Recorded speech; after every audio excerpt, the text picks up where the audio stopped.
नमस्कार दोस्तों, मेरा नाम है विमल सिंह बालाजी। स्टडी अड्डा में आपका स्वागत है। यूपी टेट 23 जनवरी 2022 एग्जाम के लिए मैराथन जो है प्रश्नों की करा रहे हैं। तो इससे पहले क्लास नंबर 9 देखी थी, जिसमें हमने मेले त्योहार ये सारी चीजें देखी थी, उस पर बेस्ड प्रश्न देखे थे। साइड में बटन में पिछला वाला वीडियो आपको मिल जाएगा। आज हम देखेंगे संविधान। आंसर से पहले आपको याद रखना है सन, कि मार्ले मिंटो सुधार कब आया था। तो आप कहेंगे 1909 में जो है ये आया था। सन आपको याद रखना है 1909। आंसर की बात करते हैं इन चारों में से, तो पृथक निर्वाचन प्रणाली जो है इसका उद्देश्य था। ए वाला आपका ऑप्शन यहाँ पर सही होगा। इसके साथ ही साथ आपको रेगुलेटिंग एक्ट का सन भी पता होना चाहिए, वो जो कि आपका 1773 ईस्वी में जो है वो आया था, 1773 में। अगला प्रश्न देखते हैं आपका दूसरा, कि निम्नलिखित में से किस अधिनियम ने केंद्र में द्वैध शासन प्रणाली को स्थापित किया।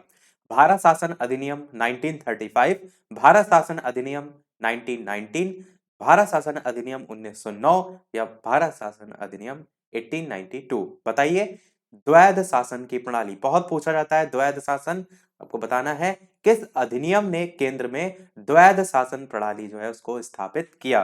और प्रश्न में ये भी जरूर ध्यान दीजिएगा कि केंद्र में जो है यह पूछा गया है। बताइए 1935, 1919, 1909 या 1892। आंसर की बात करते हैं तो यहां पर देखिए, इन चारों सन में से कौन सा ऐसा है जो द्वैध हो रहा है, मतलब दो बार आया है। तो आप देख रहे हैं 1919 दो बार आया है, तो उन दो बार से द्वैध आप वर्ड को याद रख सकते हैं। भारत शासन अधिनियम 1919 जो है ये आपका अधिनियम था जिसने केंद्र में द्वैध शासन प्रणाली को स्थापित किया। अब आपके दिमाग में ये प्रश्न आएगा कि द्वैध होता क्या है।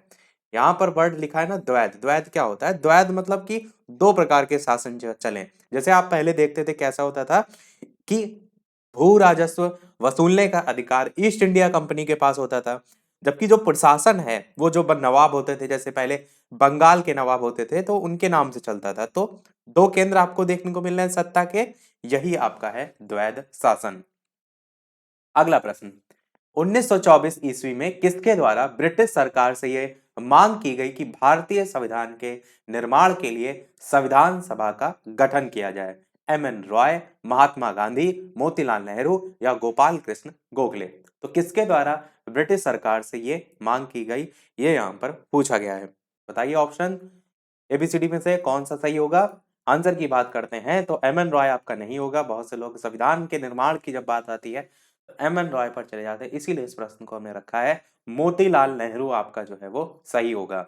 इन्होंने मांग की थी कि भारतीय संविधान के निर्माण के लिए संविधान सभा का गठन जो है वो किया जाए। चलिए बात करते हैं अगले प्रश्न की। चौथा, 1938 में किस व्यक्ति ने वयस्क मताधिकार के आधार पर संविधान सभा के गठन की मांग की? महात्मा गांधी, जवाहरलाल नेहरू, सुभाष चंद्र बोस, वल्लभ भाई पटेल। तो बताइए इनमें से कौन सा सही होगा। वीडियो के लास्ट में 25 में से कितने प्रश्न आप सही कर पाए, अपना स्कोर अवश्य बताया करिए, ताकि मुझे भी पता चले कि आप कितने प्रश्न सही कर पा रहे हैं। तो बताइए किसने जो है वयस्क मताधिकार के आधार पर संविधान सभा के गठन की मांग की। आंसर की बात करते हैं तो आपके जवाहरलाल नेहरू जो है वो बिल्कुल सही हो जाएगा। और ये जवाहरलाल नेहरू जो है भारत के पहले प्रधानमंत्री जो है वो थे। तो पहले थे तो कहीं ना कहीं, और सब में जो है कहीं ना कहीं उनका जो रैंक था आप कह सकते हैं अन्य प्रधानमंत्रियों में वो बड़ा था। तो उसके आधार पर थोड़ा सा आप वयस्क मताधिकार को जोड़ सकते हैं। जो वयस्क है मतलब जो अनुभवी हैं उससे जोड़ना है, वयस्क मतलब बूढ़े से नहीं आपको जोड़ना है। तो इन्होंने इसके आधार पर संविधान सभा के गठन की मांग की थी। पांचवा प्रश्न है, भारत की संविधान सभा गठित करने का आधार जो है वो क्या था? भारतीय राष्ट्रीय कांग्रेस का प्रस्ताव, कैबिनेट मिशन प्लान 1946, भारतीय स्वतंत्रता अधिनियम 1947 या भारतीय डोमिनियन के प्रांतीय या राज्य विधानमंडल के प्रस्ताव। तो बताइए कौन सा सही होगा। आपको बताना है कि भारत की संविधान सभा जो गठित होती उसका मेन बेस क्या था, उसका मेन आधार क्या था। आंसर की बात करते हैं तो आपका ऑप्शन कैबिनेट मिशन प्लान 1946 आपका सही होगा।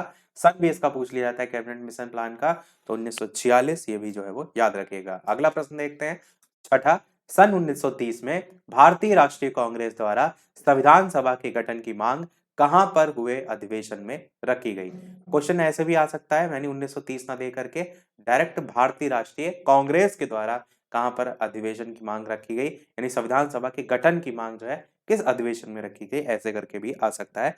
तो सन भी आपको याद रखना है और स्थान भी याद रखना है।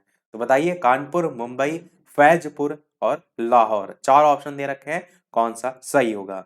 ऑप्शन एबीसीडी में से आंसर की बात करते हैं तो आपका ऑप्शन फैजपुर जो है वो सही होगा।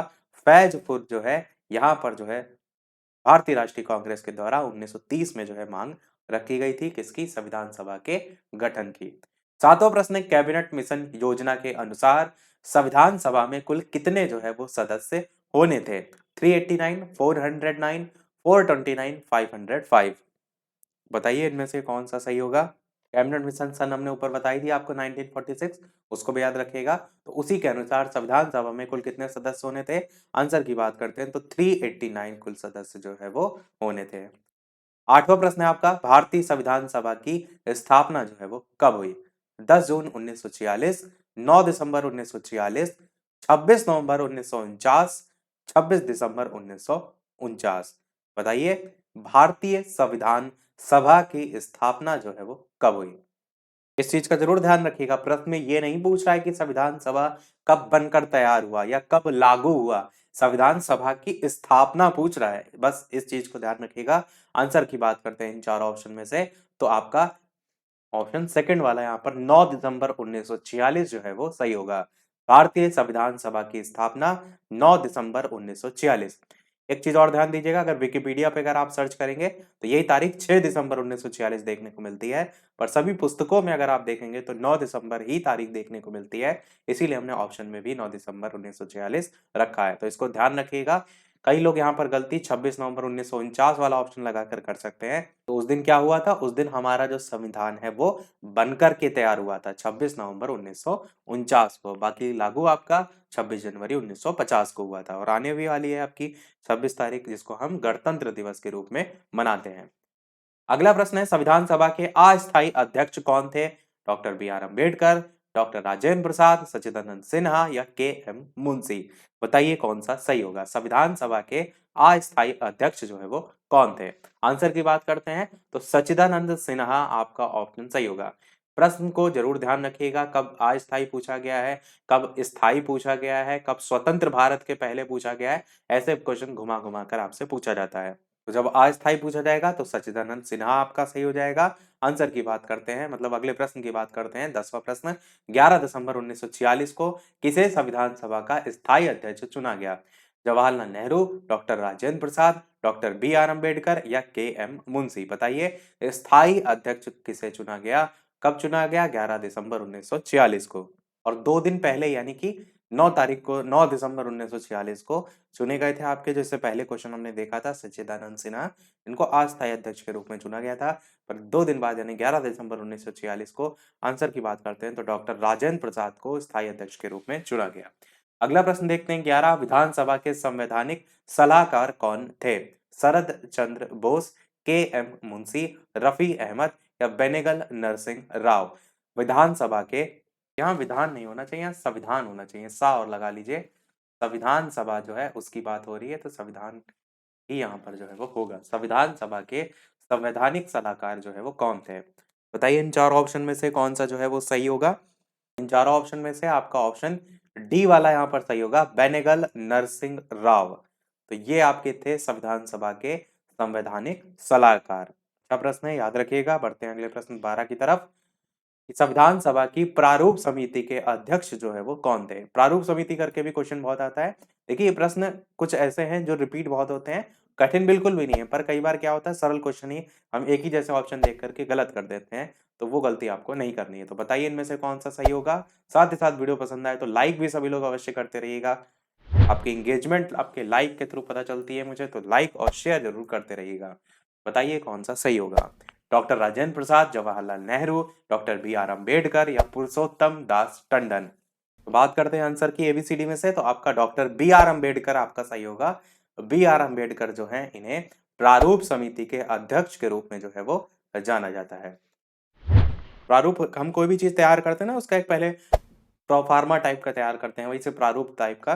तो आप देखेंगे पूरा संविधान सभा का जो मसौदा है आप कह सकते हैं, डॉक्टर बी आर अम्बेडकर के थ्रू निकल के आया। इनकी कभी आप कोई डॉक्यूमेंट्री देखिए तो आपको और बेहतर तरीके से समझ में आएगा। सी वाला आपका ऑप्शन सही होगा। बात करते हैं अगले प्रश्न 13 की तरफ। संविधान की प्रारूप समिति के समक्ष प्रस्तावना का प्रस्ताव किसने जो है वो रखा।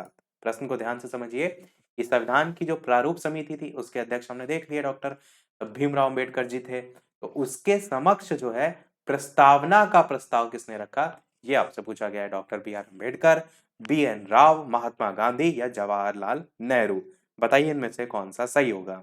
तो बात करते हैं आंसर की इन चारों ऑप्शन में से। तो आपका ऑप्शन पंडित जवाहरलाल नेहरू जी जो है वो सही हो जाएगा। इन्होंने ही प्रारूप समिति के समक्ष प्रस्तावना का प्रस्ताव जो है वो रखा था। यहाँ पर गलती क्या होती है, आप प्रारूप समिति देख करके डॉक्टर भीमराव अम्बेडकर को टिक करके चले आते हैं, तो इसलिए इस प्रश्न को मैंने यहाँ पर रखा। एक एक प्रश्न हमने छाट छाट के रखे हैं, जैसे क्वेश्चन आपके जो है बन सकते हैं।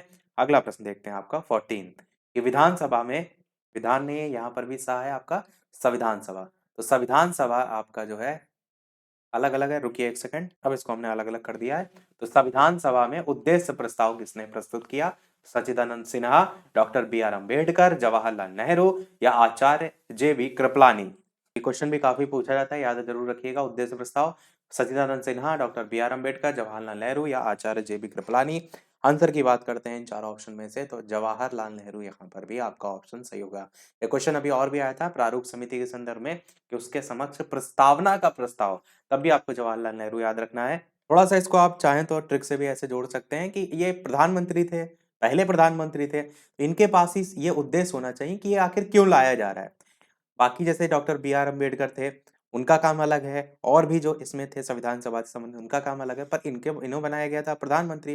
तो इनको क्या सबसे मेन उद्देश्य है उसको लाने का, ये पता होना चाहिए, इसीलिए इन्होंने ये प्रस्ताव लाए थे। ऐसे जोड़ के याद रख सकते हैं, केवल प्रधानमंत्री शब्द से जोड़ेंगे जवाहरलाल नेहरू को उद्देश्य प्रस्ताव से, तो आपको याद हो जाएगा। 15 प्रश्न है। भारतीय संविधान सभा की संघ शक्ति समिति के अध्यक्ष जो है वो कौन थे, Sardar Patel, doctor B R Ambedkar, Swami Krishna Swami Ayyar या पंडित जवाहरलाल नेहरू। तो भारतीय संविधान सभा की संघ शक्ति समिति के अध्यक्ष जो है वो पूछा गया है, बताइए कौन सा सही होगा। ऑप्शन एबीसीडी में से आंसर की बात करते हैं, संघ शक्ति समिति के अध्यक्ष भी आपके पंडित जवाहरलाल नेहरू जी ही हैं।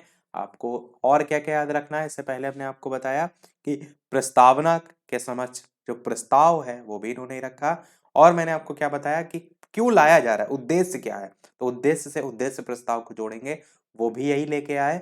और अब आपको उसमें एक और चीज जोड़नी है, वो है संघ शक्ति समिति। अब आप ऐसे इसको जोड़ सकते हैं क्योंकि जो प्रधानमंत्री होता है वो पूरे देश का होता है, यानी कि यहाँ से आप क्या जोड़ेंगे, संघ की जो शक्ति होती है उसकी जो समिति है वो किससे संबंधित होगी, जब ये पूरे देश के प्रधानमंत्री हैं तो पंडित जवाहरलाल नेहरू आपका सही हो जाएगा। संघ शक्ति समिति याद रखना है आपको। दूसरी चीज मैंने बताई क्या, बिल्कुल उद्देश्य प्रस्ताव याद रखना है। अगला देखते हैं आपका प्रश्न 16, संविधान निर्मात्री सभा में राष्ट्रीय ध्वज समिति तदर्थ समिति के अध्यक्ष कौन थे, संबंधित है आपका ये। संविधान निर्मात्री सभा में राष्ट्र ध्वज संबंधित जो तदर्थ समिति है उसके अध्यक्ष आपसे यहाँ पर पूछा गया है। ए ऑप्शन है डॉक्टर राजेंद्र प्रसाद, बी ऑप्शन है के एम मुंशी, सी ऑप्शन है बी आर अम्बेडकर और डी ऑप्शन है जवाहरलाल नेहरू। बताइए इनमें से कौन सा सही होगा। तो इसको भी आप ऐसे याद रख सकते हैं कि प्रधानमंत्री अभी तक हम देख रहे थे पूरे देश के थे, अब यहाँ पर बात हो रही है राष्ट्रीय ध्वज संबंधित तदर्थ समिति। प्रधानमंत्री से बड़े आपके राष्ट्रपति होते हैं, उनके अधिकार जो होते हैं, उनकी शक्तियां होती हैं। तो झंडा फहराने की जब बात आएगी तो वो क्या इसको बुला के लाएंगे, राष्ट्रपति को बुला करके लाएंगे। राष्ट्रीय ध्वज संबंधित है तो उससे आप तदर्थ समिति को जोड़ सकते हैं, और आपका आंसर डॉक्टर राजेंद्र प्रसाद सही हो जाएगा। इसी को ही झंडा से हमने इसलिए जोड़ा क्योंकि झंडा समिति करके भी आपसे प्रश्न जो है वो पूछा जाता है। तो झंडा समिति पूछा जाए या तदर्थ झंडा समिति करके लिखा रहे तो आपका डॉक्टर राजेंद्र प्रसाद ही सही होगा। तो कुल मिलाकर आपको याद रखना है कि प्रधानमंत्री जो है वैसे तो फहराते हैं, आप देखते हैं लाल किला पर 15 अगस्त वगैरह में, पर आपको थोड़ा ट्रिक से जोड़ने के लिए है कि डॉक्टर राजेंद्र प्रसाद जो है जो कि पहले राष्ट्रपति थे, भारत के पहले राष्ट्रपति थे, तो इनको झंडा फहराने के लिए बुलाया। अकेले उन्होंने नहीं फहराया, ऐसे थोड़ा सा आप जोड़ सकते हैं, बाकी अगर आपको याद है तो याद रखिएगा। अगला है राष्ट्रीय झंडे की अभिकल्पना को भारत की संविधान सभा में कब ग्रहण किया गया था, जुलाई 1948 में, जुलाई 1950 में, जुलाई 1947 में या अगस्त 1947 में। बताइए इनमें से कौन सा सही होगा। अभी दो क्वेश्चन मैं आपसे भी पूछूंगा, पहले इसके आंसर की बात करते हैं इन चार ऑप्शन में से। तो जुलाई 1947 आपका सही होगा। राष्ट्रीय झंडे की अभिकल्पना को भारत की संविधान सभा में ग्रहण किया गया। अब जो मैंने 2 प्रश्न की बात की, वो आपके एक्चुअल में जो आपका यूपी टेट की परीक्षा कैंसल हो गई थी, उसमें जो है आपसे पूछा गया था। सबसे पहला प्रश्न ये पूछा गया था कि भारतीय, इसी से ही संबंधित है इसलिए हम यहाँ पर जो है वो रख रहे हैं। प्रश्न ये आपसे पूछा गया था, भारतीय ध्वज संहिता। मैंने देखिए इसमें प्रश्न इसको नहीं रखा है इसलिए क्योंकि जो चीज़ आ चुकी है अब वो तो आएगी नहीं। उससे संबंधित जो प्रश्न था वो मैंने इसीलिए यहाँ पर जो है वो रखा था। तो प्रश्न आपसे ये पूछा गया था कि भारतीय ध्वज संहिता कब जो है आपकी प्रभावी हुई? तो सभी लोग बताइए कब प्रभावी हुई? एक तो प्रश्न आपके लिए ये हो गया। एक क्वेश्चन इसी से ही संबंधित आया था जिसमें पूछा गया था जनगण मन। वैसे चलिए जनगण मन वाला आगे हम देख लेंगे क्योंकि अभी तो ध्वज की बात हो रही है, तो ध्वज की अभी बात करते हैं। तो भारतीय ध्वज संहिता जो है कब से प्रभावी हुआ ये आपको बताना है। अब तक आपने बता भी दिया होगा तो आंसर आपका यहाँ पर क्या होगा? आंसर आपका हो जाएगा 26 जनवरी 2002। केवल आपको सन याद रखना है तो 2002 याद रखिएगा। तारीख भी याद रखनी है तो 26 जनवरी आप आसानी से गणतंत्र दिवस जो मनाया जाता है उससे याद रख सकते हैं। अब क्या होता है भारतीय ध्वज संहिता? एक्चुअल में जितने भी आप देखते हैं जो नियम रखे या पालन नियमों का पालन किया जाए या निर्देश जो होते हैं ध्वज के संबंध में वो सब इसमें रखे गए हैं। जैसे जब भी ध्वज फहराया जाए तो उसे सम्मान पूर्व स्थान दिया जाए। ऐसी जगह ना लगाया जाए कि जहां से वो दिखाई ना दे, स्पष्ट रूप से दिखाई दे। इन सारी चीजों का ध्यान रखा जाए। ऐसे ही आपका जैसे सरकारी भवन हो गया उस पर अगर ध्वज फहराया जा रहा है तो रविवार और जो अन्य छुट्टी हैं उनके दिनों में भी सूर्योदय हो और उससे लेकर सूर्यास्त वहां तक का जो समय होता है उसमें फहराया जाता है। और कोई अगर विशेष अवसर हो तब आपका रात में फहराया जाए। वैसे आपका जो मैंने बताया रविवार और अन्य छुट्टियों के दिनों में सूर्योदय से सूर्यास्त तक जो है वो फहराया जाए। साथ ही साथ ध्वज को जब भी फहराया जाए स्फूर्ति से फहराया जाए और आदर के साथ उतारा जाए। ये सारी चीजें भी इसमें बताई गई हैं। और भी बहुत से इसमें पॉइंट हैं। जैसे कोई फटा या मैला ध्वज ना लगाया जाए। केवल ध्वज जो होता है केवल राष्ट्रीय शोक के अवसर पर ही आधा झुका रहता है, बाकी अवसर पर आपका सही होना चाहिए, उसकी दिशा सही होनी चाहिए। ये सारी चीजें इसमें बताई गई हैं। अगला देखते हैं आपका प्रश्न 18, संविधान को 26 जनवरी के दिन लागू करने का निर्णय जो है वो क्यों किया गया था? पहला कह रहा है कांग्रेस ने स्थिति को 1930 में स्वतंत्रता दिवस के रूप में मनाया था इसलिए। दूसरा कह रहा है इस स्थिति को 1942 में भारत छोड़ो आंदोलन प्रारंभ किया गया था। स्थिति नहीं होना चाहिए, इस तिथि होना चाहिए। तो आपका यहाँ पर जो है ये तिथि होगा। तीसरा कह रहा है कि यह जो वरिष्ठ वहां पर जो वरिष्ठ संवैधानिक सभा से संबंधित लोग थे उनके द्वारा यह तिथि जो है वो सुझाई गई थी। और चौथा कह रहा है इनमें से कोई नहीं। तो बताइए कौन सा सही होगा? संविधान को 26 जनवरी के दिन ही क्यों लागू किया गया, इसका निर्णय क्यों लिया गया? आंसर की बात करते हैं तो आपका ऑप्शन ए वाला सही होगा कि कांग्रेस ने इस तिथि को 1930 में स्वतंत्रता दिवस के रूप में जो है वो मनाया था। तो फर्स्ट वाला आपका ऑप्शन यहाँ पर जो है वो बिल्कुल सही होगा। चलिए देखते हैं हमारा अगला प्रश्न 19। प्रश्न आपका है भारतीय संविधान सभा में महिला सदस्यों की कुल संख्या कितनी थी? 10, 12, 13, 15। बताइए कौन सा सही होगा? भारतीय संविधान सभा में महिला सदस्यों की कुल संख्या कितनी थी? तो ऑप्शन एबीसीडी में से आंसर की बात करते हैं तो कुल 15 जो है वो महिलाएं थी। डी वाला आपका ऑप्शन सही होगा। भारतीय संविधान सभा में महिला सदस्यों की कुल संख्या 15 थी। 20 प्रश्न आपका है भारतीय संविधान के किस भाग को उसकी आत्मा की संज्ञा दी गई है? प्रस्तावना, मौलिक अधिकार, राज्य के नीति निर्देशक तत्व या फिर जो सभी अनुच्छेद हैं उनको। बताइए किसे आत्मा की संज्ञा जो है वो दी गई है? तो ऑप्शन एबीसीडी में से आंसर की बात करते हैं प्रस्तावना आपका ऑप्शन यहाँ पर सही होगा। प्रस्तावना को दी गई है। अगला प्रश्न आपका देखते हैं 21।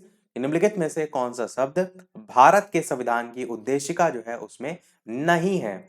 समाजवादी, पंथ निरपेक्ष, प्रभुत्व संपन्न, लोक कल्याण। बताइए कौन सा शब्द भारत के संविधान की उद्देशिका, उद्देशिका किसको कहते हैं? प्रस्तावना को कहते हैं, उसमें नहीं है। क्वेश्चन है कि ये भी बहुत पूछा जाता है कि जो संविधान संशोधन है जिसके द्वारा प्रस्तावना में शब्द जोड़े गए, तो वो अगला भी हम क्वेश्चन आपके लिए मैंने रखा है, उसको भी हम देखेंगे। सबसे पहले इसके आंसर की बात करते हैं। तो लोक कल्याण जो है वो आपका नहीं है उद्देशिका में। बाकी समाजवादी भी है, पंथ निरपेक्ष भी है और प्रभुत्व संपन्न भी है। 22 प्रश्न आपका कि 42वें संविधान संशोधन के द्वारा प्रस्तावना में इनमें से कौन सा शब्द जोड़ा गया? ये जरूर ध्यान रखिएगा कौन सा संविधान संशोधन है। जब ऑप्शन में 42वां और 44वां दोनों लिखे रहते हैं ना, तब कंफ्यूजन हो जाती है। तो 42वें संविधान संशोधन के द्वारा ही प्रस्तावना में शब्दों को जोड़ा गया था। अब पूछा यह गया है कौन सा शब्द जोड़ा गया था? लोकतांत्रिक, न्याय, समाजवाद, राजनीतिक, कौन सा सही होगा? ऑप्शन एबीसीडी में से आंसर की बात करते हैं तो कौन सा शब्द जोड़ा गया था? समाजवाद आपका जो है जोड़ा गया था। 42वें संविधान संशोधन के द्वारा एक्चुअल में 3 शब्द जो है वो जोड़े गए थे। एक जोड़ा गया था समाजवादी, जिसको हम कहते हैं सोशलिस्ट। एक आपका होता है धर्मनिरपेक्ष, धर्मनिरपेक्ष, जिसको हम सेकुलर कहते हैं, SECULAR। और तीसरा जो शब्द जोड़ा गया था, इसको हम कहते हैं अखंडता।